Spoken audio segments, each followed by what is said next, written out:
The essential truth is that mayors are responsible for making it work. And when you're responsible for making it work, you don't have as much time to think about large theoretical issues or philosophical issues, because no mayor governs in theory. We govern in practice.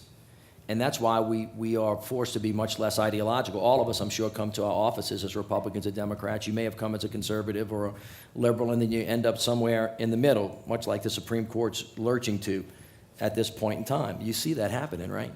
And so that's why when we meet as mayors, there really is not the kind of philosophical butting of heads that we witness in watching Congress argue with itself. And I would just have to say respectfully, when I watch them, it sounds to me that what they're speaking about is so far away from what we do that it makes me think either they're out of touch or we don't know what we're doing. Now, or maybe there's something in between. But for example, this kind of notion that cuts do not have consequences is a lie. Now, it may be philosophically true that the government's got to get smaller. How it gets smaller, whether it gets smaller by a hammer or whether it gets smaller by a scalpel, has real meaning to us in real time. It works just like this because it rolls downhill. Congress makes a decision not to do something about health care. There have to be cuts. Kathleen Sebelius sends a note down to the state that, oh, I'm sorry, we don't have funding for Medicaid, or because of a decision the state made, they're not going to do a certain thing. And then the governor decides, or somebody on his staff decides, they're not going to fund a piece of the Medicaid budget that provided rides to the doctor for folks that were quadriplegics and paraplegics. It's called paratransit.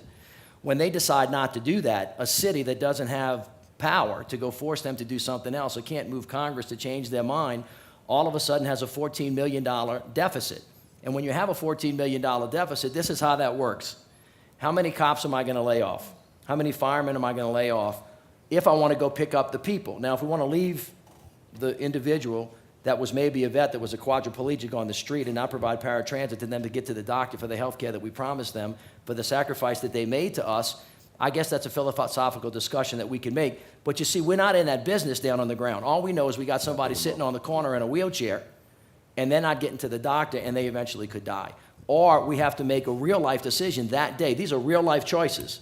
Is it going to be Joe, who's in the fire department, Susie that's in the police department, or are we going to lay off the coach in the recreation department? And so that philosophical discussion up there gets to us to be a real personal discussion, and since we know all the people, right, we're forced to come up with decisions, or at least ideas, that don't have room for philosophical debate. Now,